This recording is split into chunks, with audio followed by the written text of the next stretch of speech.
నది ప్రజల్ని విడిచిపోలేదు, భాష దేశాన్ని దాటిపోలేదు, నేను మన నేలను విడిచి పారిపోలేదు.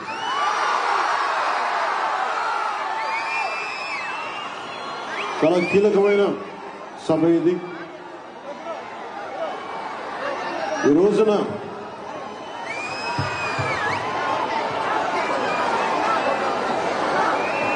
ఈ స్పీచ్ లో, ఈ వారాహి సభలో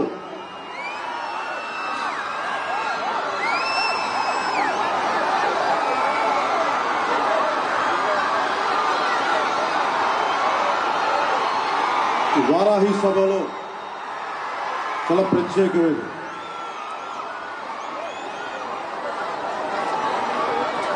వంద రోజులు దాటింది ఎన్డీఏ ప్రభుత్వం ఏర్పాటై ఆంధ్రప్రదేశ్లో.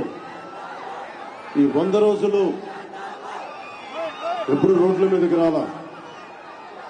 బయటికి ఎంతసేపు అభివృద్ధి, సంక్షేమం, ప్రజలకు ఎలా మేలు చేయాలి, ఏమేం ప్రామిస్ చేశాం, వాటిని ఎలా నిలబెట్టుకోవాలి,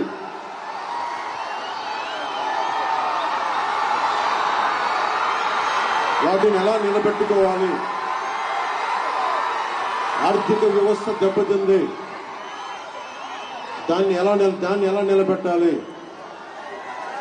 గౌరవ ముఖ్యమంత్రి శ్రీ చంద్రబాబు నాయుడు గారు కానీ, కేబినెట్ కానీ, ఎన్డీఏ ఎమ్మెల్యేలు కానీ, జనసేన కానీ అందరూ ఒకటి ఆలోచిస్తా ఉన్నాం. రాష్ట్ర అభివృద్ధి ఎలా ముందుకు తీసుకెళ్లాలి అని. గెలిచిన రోజున ఏం చెప్పాం? 164 సభ్యులు ఎమ్మెల్యేలుగా గెలిచి, 21 మంది ఎంపీలుగా గెలిచి, ఆంధ్రప్రదేశ్ బలం, ఆంధ్రప్రదేశ్ విజయం, కేంద్ర ప్రభుత్వానికి వెన్నుదన్నుగా నిలబడింది. గెలవగానే నేను చెప్పింది కూడా ఒకటే, ఏ పార్టీ కూడా మనం పగ ప్రతీకార రాజకీయాలు ఉండవు, ద్వేషించం, చాలా మర్యాదగా వినమ్రతతోటి ఉన్నాం. దశాబ్దం పైన నన్ను వ్యక్తిగతంగా తిట్టారు, కించపరిచారు, అవమానం చేశారు. చాలా అవమానాలు పొందాం, పరాభావాలు చెందాం. ఏ రోజు పల్లెత్తు మాటల్లా స్థాయి పెరిగిపోయి, ఏ 7 కొండల వాడైతే, ఏ కలియుగ దైవం ఆయనకి కూడా అపచారం జరిగితే మెత్తగా ఎందుకు ఊరుకుంటాం? మాట్లాడకుండా ఎందుకుంటాం? ప్రతి ఎలక్షన్ ప్రతిదీ రాజకీయ కోణంలోనే చూస్తామా? అన్ని రాజకీయాలేనా? అన్ని ఓట్ల కోసమేనా?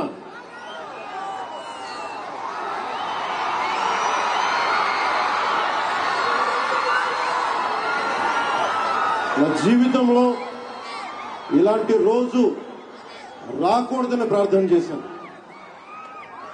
మనస్ఫూర్తిగా చెప్తున్నాను. నా తల్లి పాదాల సాక్షిగా,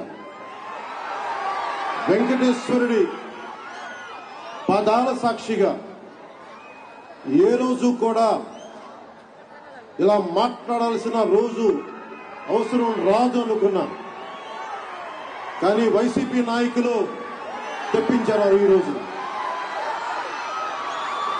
ధర్మో రక్షతి రక్షితః. ధర్మాన్ని నువ్వు రక్షిస్తే ధర్మం నిన్ను రక్షిస్తుంది. దీనినే eminent jurist, legal luminary Nanibhai Palkhivala గారు చెప్పారు ఒక మాట. ధర్మో రక్షతి రక్షితః అని ఆయన చెప్పిన మాట.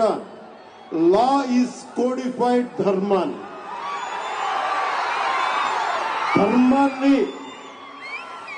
ఒక క్రమంలో బిగిస్తే, ఒక చట్టంలో బిగిస్తే అది చట్టం అవుద్దని.